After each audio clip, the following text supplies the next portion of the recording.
Hi, everyone. Thank you for coming. I'm Nancy. I work with Silverton Medical Rescue, which is an ambulance and search and rescue operation here in Silverton and also for San Juan County. I'm the acting in command, which is just like a big word for I kind of do a little bit of everything right now with this service. And most of my experience is in wilderness guiding. I have experience in Kyrgyzstan and around Europe with a little bit of alpinism here and there. I'm an ultra runner. I'm doing High Lonesome in a couple of weeks. Yeah? Great. Yeah, I'm nervous. It's going to be great, though.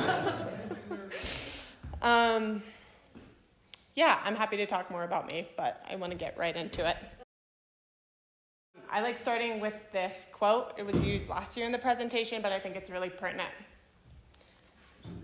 The word experience often refers to someone who has gotten away with doing the wrong thing more frequently than you have.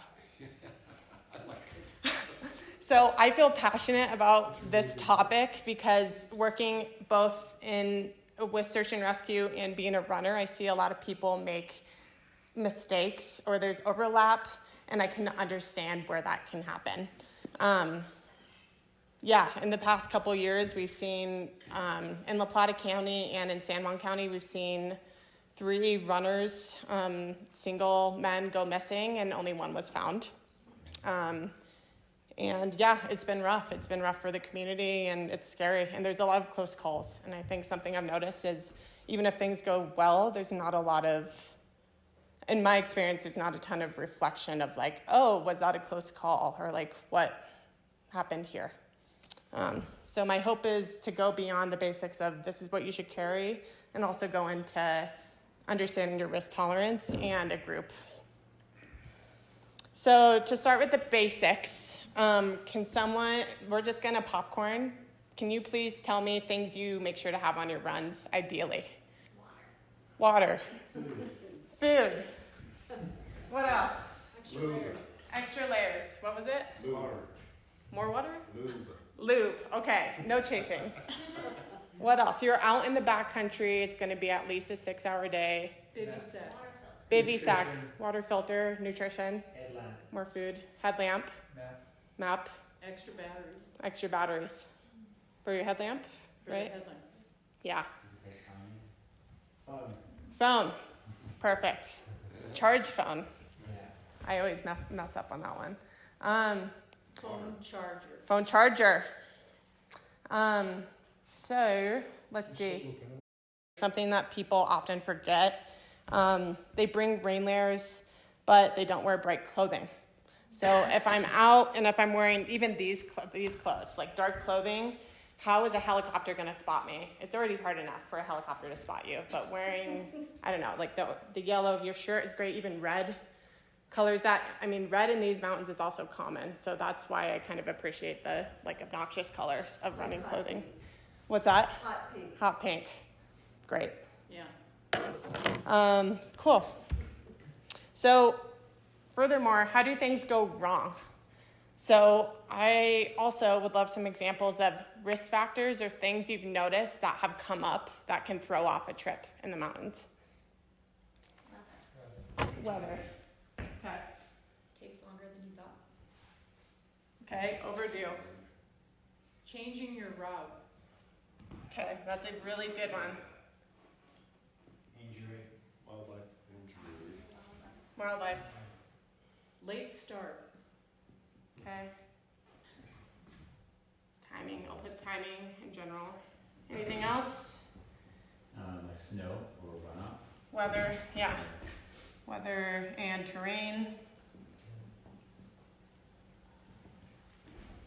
So, all of these things can drastically affect your plan, right?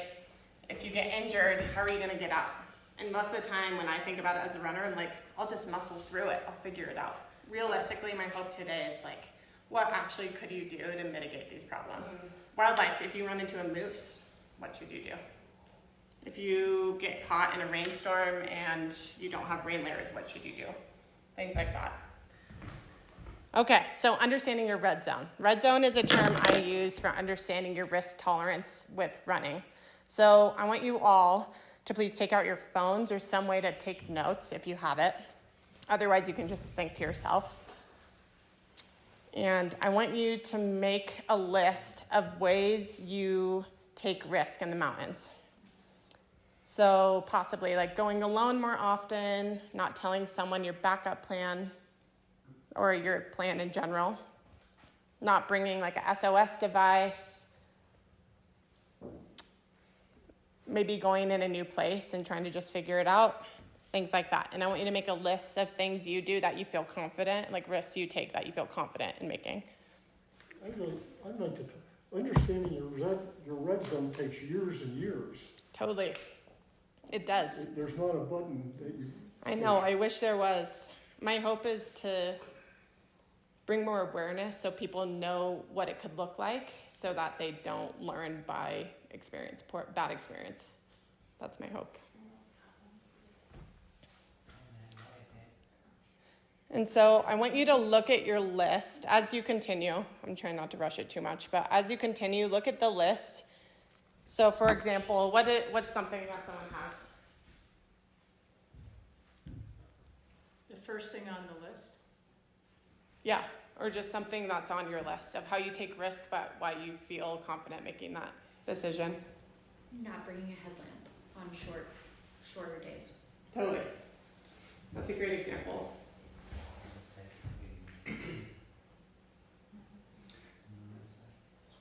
And I have something, this isn't universal at all, but headlamps used to wear. Okay, so a great example is no headlamp. So what I want to encourage and what you guys can do now or in the future when you have time is to think, if I'm not taking a headlamp, why do I feel confident making that decision? Because I'm fast, right? And because it's daylight. So in the case that things go wrong, how would if I get injured, right? If one of these things happens, how would I mitigate that problem? Or why do I feel confident? Because I'm fast. That being said, like, how would I mitigate the problem? I would try to get there as soon as possible. And then, so speed is the issue or the determining factor. And then with this scale, I have the red zone. There's green, amber, and red. Green is a risk you're willing to take, and it feels like there's not a huge consequence. Like, I could walk in the dark if there is the moon out, or if I'm on trail and I'm in Durango, like if I'm in the city or in the town. So you can use, if I feel comfortable because I'm in Durango, I would say that's green. I feel like that's a risk that is low consequence when I'm in Durango. This, on like a long day, would become a red risk. Does that make sense? Or is it so? Okay. So what I want to try to encourage is ranking the risks, the things you do based off of confidence and how you get yourself out of that situation. So another example is going alone, getting injured, and I think that would be red for me because I'm like, of course depends what kind of injury, but if I hit my head and I'm not carrying an inReach, then how am I gonna ask for help, right? So just trying to bring some more critical thinking. So in general, positive feedback is gonna continue to give you a lot of risk assumption, and it could possibly give you false confidence. And I'm not trying to scare you guys too much, but the work I do it's scary. It's a lot of people who are very experienced, very confident, and especially runners, start to cut down on their gear, and I get it. Like, it's not fun to carry a lot of stuff, but there's a certain amount of risk you're taking with that. Another thing I really like is just saying, hey, I don't think this is the day for it. Like, and I think that takes some reflection, and it seems like it varies from person to person, of course. And finally, how would I get out of X situation if I chose not to pack Y? So if I didn't pack my headlamp, do I have an inReach in case I run into a mountain lion? Would it help? Maybe. Depends on your reactions, right? So you can't always trust your mind to be objective. I think when I'm in the middle of a run, I start to get stoked when I'm above tree level. And I think that could be dangerous because there's a lot of, I can start by giving a couple of examples, but some of the people who have unfortunately gone missing have been very confident and even had a lot of things with them and been very prepared, but it's unclear to see where things exactly went wrong, but we do know that they kept going and then something happened instead of turning around.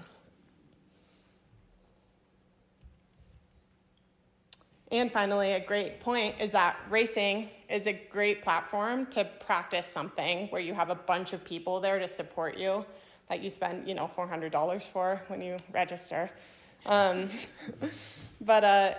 Racing is a great time to train for something and do something that may be out of your window, even if you don't know what your window looks like. At the very least, going with people, I've noticed, makes a huge difference. All right, so now I want everyone to, how about within your row, so groups of 4, I want you to pretend you're running with these people and you're in a group. So what questions are you gonna ask to understand these people? Let's say you're going on a 8-hour run and you're gonna go around Silverton.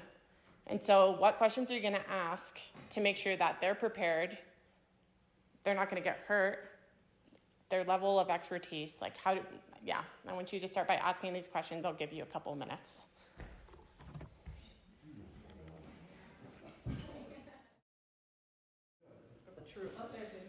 All right, so some weird things come up, right? And it depends how much of you were acting and just being yourself. But what I've noticed listening to groups of people, even just like when I was figuring out ultra running, is like some people can sandbag and downplay how hard something is, or someone can have a goal of summiting. Someone can have a goal of just being outside.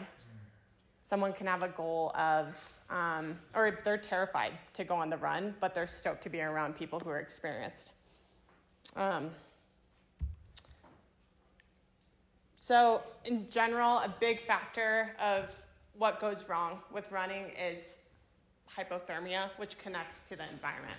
I think in general, when you start out a trip, what's important is making sure that everyone understands the terrain, even if you're from the area. I think just looking at the terrain, talking to other people who have been on the terrain recently, understanding that season by season, it's different. Like in the San Juans this year, it's different than past years.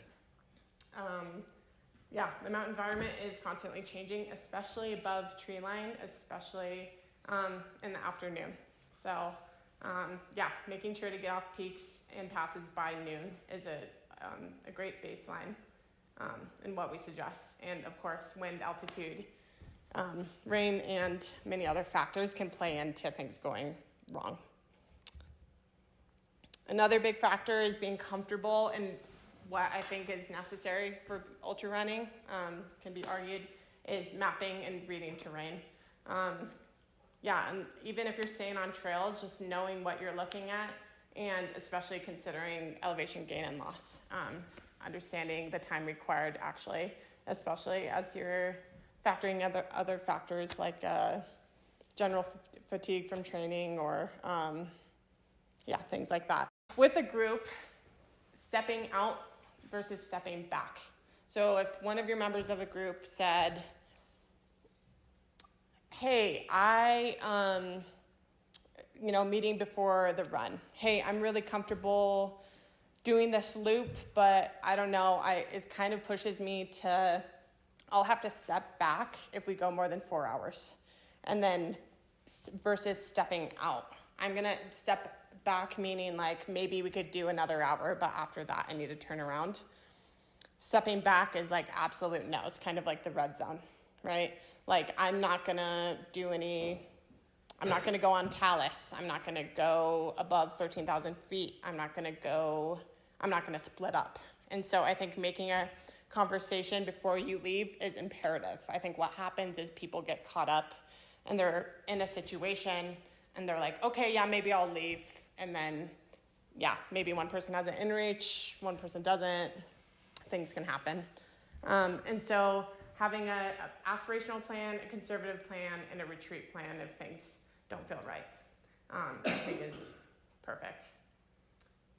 and figuring out what gear does the plan require. And it can be hard because every ultra runner is very different with what they choose to carry and their comfort level with risk. And so I think making a discussion is imperative. I think that's what makes all the difference. And then finally, bringing a partner is highly recommended. I like being out alone. It's really wonderful. If I go alone, I make sure not to wear headphones so I can hear around me. I get scared of mountain lions, so I carry this tiny little bell on my pack, and I have other little tricks like that. But anyway, I run with this strong, scary guy. I love running with people who are familiar with the terrain or know different things, and I think that makes a big difference if things were to go wrong.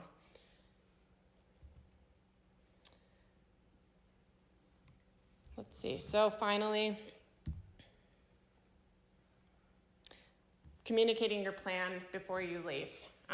Telling someone where you're going. Hey, Mom, I'm going on this 10-mile run in this area I don't really know that much about. I'll say the name of the area.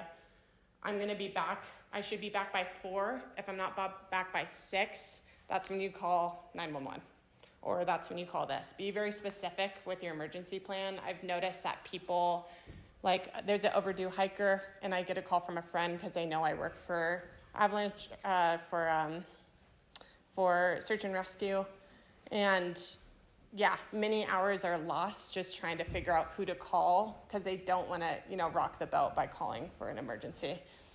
As a search and rescue professional, I'd much rather you, get me to get in the truck and start driving. And I'd rather you be a nuisance than a recovery, frankly. So this is the part I'm very excited about. Everyone, you can grab an AM report, which is basically a prototype I developed from my training from the Avalanche School in town. It's how groups of professional backcountry skiers plan a day, and it's how to make sure that everyone's on the same page. And you can take it with you. You can take photos of it. Please share it with as many people as possible. So looking through the thing itself, it lists the group name and contact information, and you'll find out why this is important later. The daily objective and the route plan. So the objective is important because the route plan could be a 20-mile loop, like an alpine loop, but the objective could mean, thank you, something more specific, like the goal within the group, like a long day out, summiting, things like that. Like, where are the red zones for everyone? It's making more conversation. Departure time, location, and if your car is at the departure location, which can make a big difference for us. The time of sunrise, the time of sunset, and if there's an alternate route, or maybe if that's in question, you could put a question mark. Your hoped return time to where you left, your emergency contacts, and your time for them to push a red button and call for help. I know locally, I don't know where all you guys are from, but I know locally to call for search and rescue, you call 911. And that's just the quickest and most efficient way to get us activated. I had someone I know refer to it as the oh shit time versus the worry time. Next is a weather forecast and the terrain summary. So what kind of terrain you're looking at objectively, because I think some people are used to the terrain and maybe simplify. Are we working on talus? Is there going to be a thunderstorm possibly? I get that information from a website I'll refer to later, but the National Weather Forecast is helpful for that. Risk mitigation, which we went over, which could be, this is the part that's humbling too. This is where you really learn about the people you're running with or even yourself, right? Are you a little sick, but you're still feeling stoked to run? Are you taking any new meds? Is there a stressor in your life? And stressors could be new things that are exciting. Like marriage is seen as a stressor, like a new marriage or a new job or things like that. Fatigue, your training load. Are you at the end of your training load right before a taper? Talking about the absolute no's for each person and so on and so forth. And then finally, the emergency plan. really getting into the nitty gritty with the terrain, I think is really important. The equipment is something, I left it relatively open, so you could always like write something in for yourself. And I have notes on the back if you were to write it. And what I've figured too is that everyone's very unique in how they run or how they get outside. And so you can cater this list to yourself. And the most important part is taking a photo of this, or at least sending the top part of this to your emergency contact. I think that can make a huge difference, just knowing who's in the group, when you're supposed to be back, and what the weather's looking like. Some of my emergency contacts don't run, and they're, have no idea about where I'm going. So now I wanted to make some more discussion about some tips and tricks and things I've learned from working in this position. What's really important is carrying some kind of device that could get you help, especially if you're on a long day, especially if you're putting yourself in significant risk. I carry an inReach with me. Sometimes I don't bring my phone. My phone dies very quickly. I bring my inReach, and then I bring a paper map. If I charge my phone, or if I bring a portable charger for my phone, I have a downloaded CalTopo map.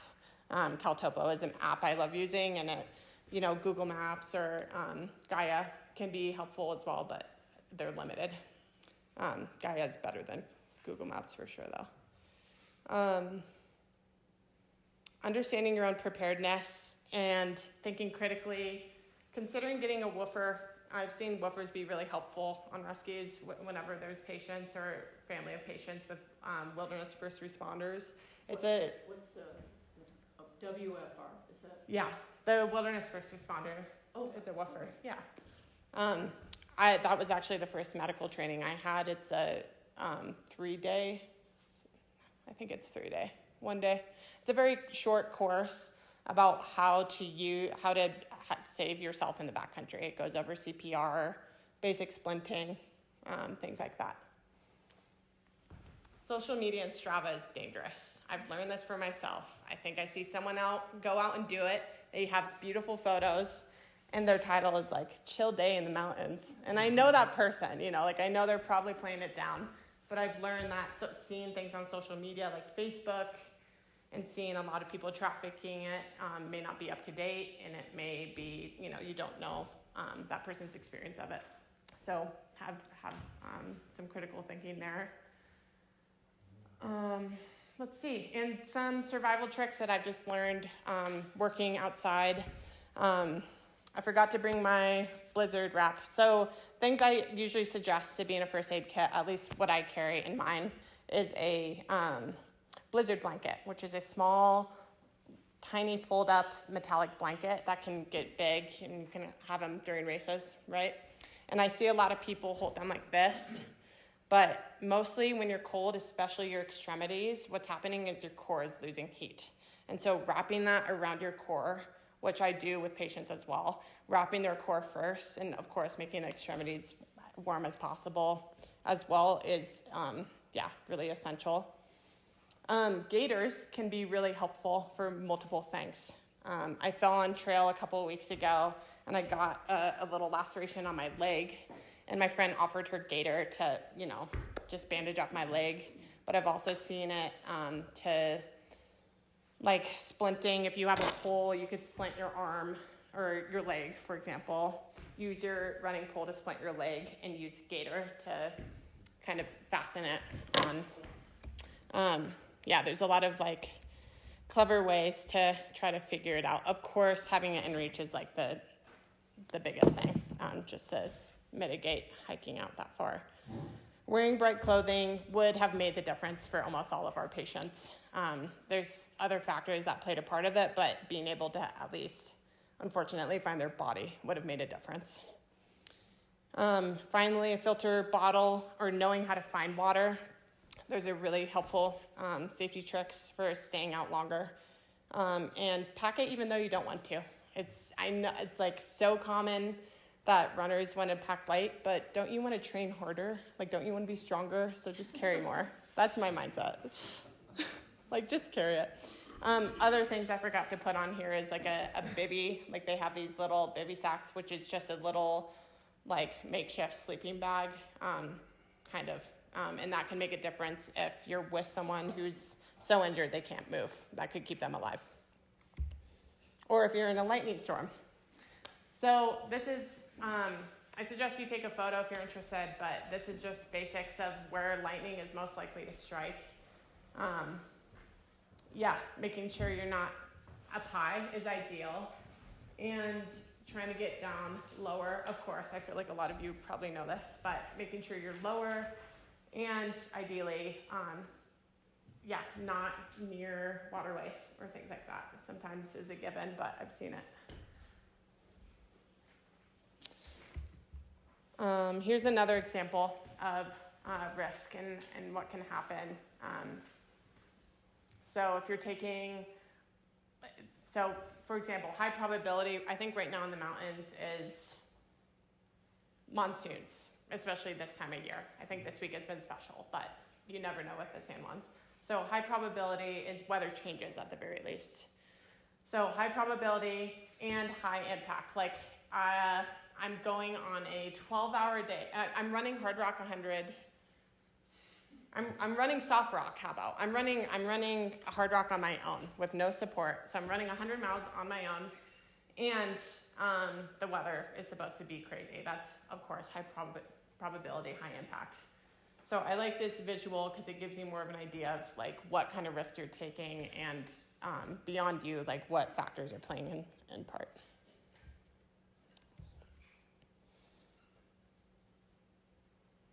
And I think this is a helpful tool just to go over once you're up high. Like, okay, you're saying it's kind of talus-y. What does that actually mean? Like, are we scrambling? Should we wear helmets? Helmets are another thing that are really, really necessary. I think helmets can make a big difference for runners. I've seen runners go up Vestal Peak without ropes or without helmets. And yeah, you're taking high risk and putting the people you're with at risk as well. You can survive 3 hours without shelter, allegedly, 3 days without water, and 30 days without food. A lot of runners just bet on continuing to move, but what if you can't move? What happens if your ankle is completely shot and you can hobble? Or what happens if, just the worst happens, How would you get out? And finally, here are wonderful resources. I love CalTopo because it can work offline. Someone can correct me, but I'm unsure if Gaia works offline. It does. Sweet. Gaia is a great resource for that. Can be a little more user-friendly. Onyx Maps is a newer one. Can be helpful. I use NOAA a lot for weather. Very dependable weather, especially pointed weather forecasts. So like I'm going to this peak and it can get pretty close to a prediction, even though that can change. All Trails is wonderful to know more about public trails. Otherwise, you guys are always welcome to email me if you have any questions or curiosities. I have a lot to say on this topic, and I'm trying to keep it succinct. But thank you for coming, and I'm open to some questions.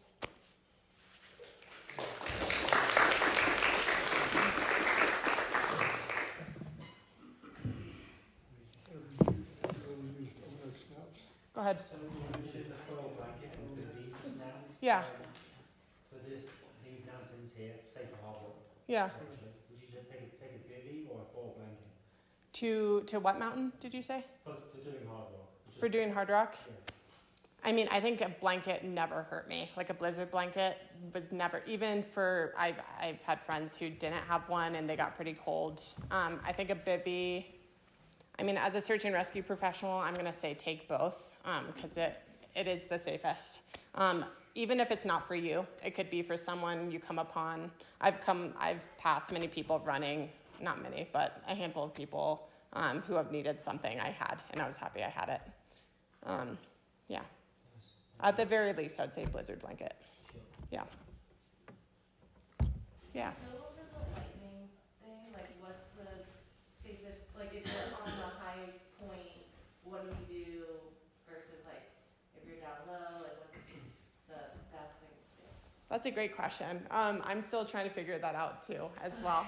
I mean, obviously, if you're open and exposed and up high, and I'm open to other people, put in your input, because there's a lot of, I'm assuming a lot of running experience in this room, or mountaineering. If you're out in the open on the peak and you're able to keep moving, I would encourage you to get down as fast as possible, especially for your own warmth as well with hypothermia, and it's just so exposed and open. It really varies place to place. It's hard to give a pointed example. Coming down, of course, is less risk. There's still high risk on ledges, but we always encourage moving down. Worst case, you can bunker down, don't get near a tall tree, or a body of water, or a wide open area. So likely your best bet is being in a forest, like below tree line. And after you're struck by lightning the first time, you're much more likely to be a conductor of lightning again, which is a big bummer. So How does that work? I'm not trained in that. I don't know. I think it's, yeah, I don't know. Have you ever had any lightning incidences that you know of in San Juan? I don't know of any. I've been around the area for 4 or 5 years, but even asking about the past, I haven't heard of it. But we've also heard stories about things that happen without us being a part of it. It can happen. It can happen. Hard Rock had an instance, wasn't it Bob McCombs that got, he wasn't struck directly, but he was knocked on his can. And he was up in Putnam. He was going up to Yeah, Putnam. that's right, between Putnam and Chapman and the finish there, yeah. yeah. Mm-hmm. I think 2 or 3 people got hit by lightning that year, and no serious injury. Sometimes Wow. you're lucky. Yeah. Wow. Knocked over, but not Yeah. That one would come. Bob McCombs. Yeah. I've definitely been in some close calls. That's for sure. When you said that you can go 3 hours without shelter, is that for like not being able to move? Like, The statistic, that's what I'm assuming it's referring to. like, conscious and maybe not being able to move, or like, I'm scared. My assumption is 3 hours without shelter is referring to not moving, exposed to the elements, because of hypothermia. Likely is the first likely thing to get you, or lightning. I have a dumb lightning question. Sure. So we're all going to use trekking poles for Hard Rock, and I'm sure everyone uses them just for hiking around this area. Mm-hmm. So lightning and metal trekking poles. What's the plan with that? That's a good question. What do you do? I'm assuming there's rubber in the trekking poles, but if not, if you're around lightning, I would buffer it in some way or leave it, depending on the situation. Anyone have any other thoughts about that? So the lightning on metal objects and even person, it's been shown statistically that it's not going to attract lightning or not attract lightning or anything else. However, what happens is that if you do get struck by lightning and you have metal, it tends to go through you and through the metal, and it burns more significantly in that area. What I figure is if you're getting struck by lightning, it's likely because you're an object that's tall, right? Or you're up high, and so you're more likely to get hit. So I think the metal, it's kind of a tricky question. I can't for sure say that the metal won't make you less likely to get struck. I think you just being up there simply is the highest risk. So I'd just say groove on down. Just go down. The Yeah. recommendation is to get down as fast as possible. Yeah, it's tricky. With your pole. Yeah, get some rubber poles. Go ahead. Also on lightning, can you go over like how to tell the difference between a rainstorm and a rainstorm with lightning? Like I've heard about, that there might be some buzzing or things like that if there's lightning around, but if there's not obvious signs, How can you tell? yeah. So clouds versus a storm cloud, per se, or rain versus Yeah, a possible. On the first preview hike the other day, we did Kroger's. Yeah. And it didn't seem like there was any lightning. We never heard any thunder. But Yeah. It was quite a rainstorm. Yeah. Should we have been nervous about lightning? Are there things that would have happened that should have made us more nervous? Yeah, that's a good question. I would assume anytime there's heavy rain, especially up here, there's possibility of lightning. Certain cloud formations, like giant cumulonimbus clouds, can be indicating, or dark clouds. I'm open to hearing if anyone has more education about clouds. I don't know a ton about it. Generally, the cloud shape, like if you see those big bubbly cumulonimbus start to form, Yeah, good indication. 'Cause then Yeah. when the air pushes up over the mountain, it'll cool and you'll start to get yeah. convection. You can sometimes feel the convective outflow before a thunderstorm comes. You feel like the wind kind of picking up in a weird way as it's falling down on the outside of the cloud. Yeah, And then the wind coming out inside the cloud, that friction is what creates the electricity. yeah.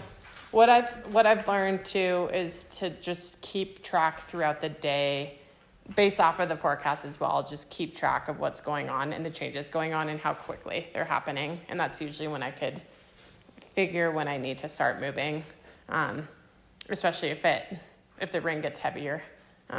Yeah, I'm sorry that's not a direct answer, but The forecast discussion on NOAA, if you click on like the weather forecast and then go into the text narrative, Yeah. where they sort of discuss what's going on, gives you a pretty good idea to whether it might. yeah, There's also a lightning app, so they can tell real time if there's any lightning strike. yeah. If you have service, though, that's If the you have thing. service. Yeah, But or your I- phone doesn't die from the If rain. you're in, I mean, it also depends on where you are. If you're down below the cloud, but it's different if you're in the cloud, in which I've been in several times. And I'll tell you, one time when I was in a cloud, I had aluminum hiking poles at that time, and they were going like that. And people, Yeah. a girl that was there had her hair standing up on end. Okay, yeah, that's a clear That was indicator. definitely Yeah, not a good that's situation. that's a big red flag. Yeah, So if you Glad can you're see okay. that, then go Yeah. as fast as you can, safely down the mountain. I know that we can have those big stacky clouds with dark bottoms on them, mm-hmm. and people will go, yes, but there's no lightning, there's no thunder. But sometimes when you get those little mini fronts coming in, you can actually smell that difference between the positive and the negative. Below it can create ozone, and it actually kind of smells electrical a little. Wow. But whether it does or doesn't, if the clouds look like that, or they're quite overcast, it can all of a sudden change quite dramatically, and all of a sudden there's lots of lightning. Yeah. And Cindy's just recalling a thing of people on a summit swinging climbing gear around and thinking how exciting it was because all the little equipment was flashing blue. between each other. They're having the time of their life, Abs- and Yeah, thinking, wow, is this yeah, different kinds of people, with right? absolutely no lightning or thunder at all. Yeah. But within minutes, that's strongly changed. That reminds me, another trick I've learned is that roughly 3 seconds means a mile away for thunder. And so let's say you hear a thunder strike. 1 Mississippi, 2 Mississippi, 3 Mississippi, 4 Mississippi, and then the flash. Wait, I'm sorry. The flash and the sound. Yes, I'm sorry. And then the thunder, that's an indicator that it's about roughly 1.25 miles. And so sometimes what I do to track a storm, besides visually, is auditorily. Like, oh, it's getting closer. Like, I hear the thunder, is closer to me. And that's a good way to kind of suss it out, how quickly you need to get grooving, or possibly which direction, if you have that choice. And of course, I think planning goes into that, right? I mean, if there's going to be forecasted possible thunderstorms, you need to get going really early. And get Yeah. off before you're... And just be prepared for things to change, especially in Colorado. There's a runner in the La Platas who, very experienced runner, didn't usually pack a lot, and went out to do a huge loop around the La Platas and didn't come back, and it snowed that night. Wow. And so I think their goal was to just beat the snow, and was very confident. And so, yeah, I think it's just, a matter of like understanding the risk you take and what the repercussions could be, I suppose. What's dry lightning? Dry lightning is where you have a cloud and you have convection, but there's no rain coming out of the cloud, but you can still get lightning. Thank you.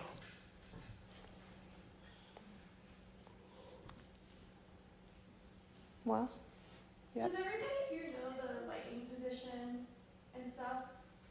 Oh, Do you want to show us? Sure. Just for the sake of repetition, why not? Thank you.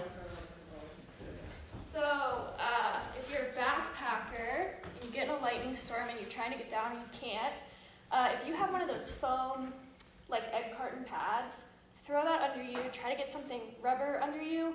Maybe don't do a pack because of the frames, you know, they can have metal. But you get down and you want to be on the balls of your feet, cover your ears, close your eyes. In some instances, I've heard them say put your ankles or heels together to create a closed circuit. I don't know. I've heard that as well. Yeah, I don't know how accurate or effective that is. That's a hard position to hold. So just do your best. And once again, try to minimize your contact with the ground. Throw trekking poles and like anything you're worried about away from you. And like I said, cover your ears and close your eyes. Lightning, specifically splash lightning, can lead to either permanent or temporary deafness and blindness. And that's screwed a lot of people. And also know that technically our bows are really good conductors. And so sometimes the biggest risk isn't our jewelry per se, it's internal burns within us. Mm-hmm. Yeah, and I think the average lightning storm, like the average amount of time you have to be in that position until safety is about 15 minutes. So you don't have to hold it forever, but it can feel like a long time. So just do your best, rest if you have to, and get back in it. Yeah. Thanks. Yeah. Yeah, appreciate it. In general, I think that's helpful to know if you're stopping. I think the more realistic risk than getting struck by lightning is getting hypothermic, or just at least cooling your body temperature enough when you're sitting in the rain like this and scared. That could be the biggest risk factor if you have, 10 more miles till an aid station even. Are there any other things that you guys hearing this discussion think of or that comes up that you've seen that you think is pertinent to this conversation?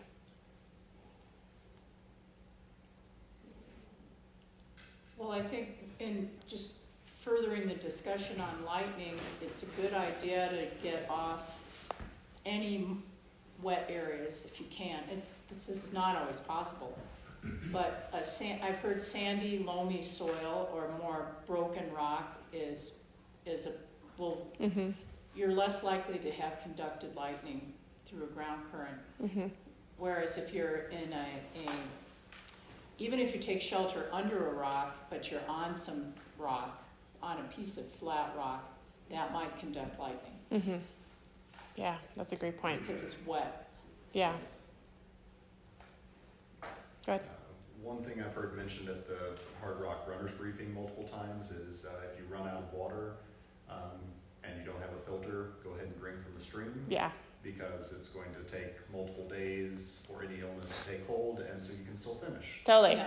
As someone who's had Giardia, I don't suggest it, but I use a filter and it still happened to me with snow. Don't eat snow unless you know where the snow is, or dig in the snow. I learned that one. That being said, yeah, just drink the water. If you need to, you can. We have clinics, we have hospitals, luckily. Is that too heavy? Straw filter? Yeah, those are pretty light nowadays. Oh yeah, you could use those as well. That's a great resource.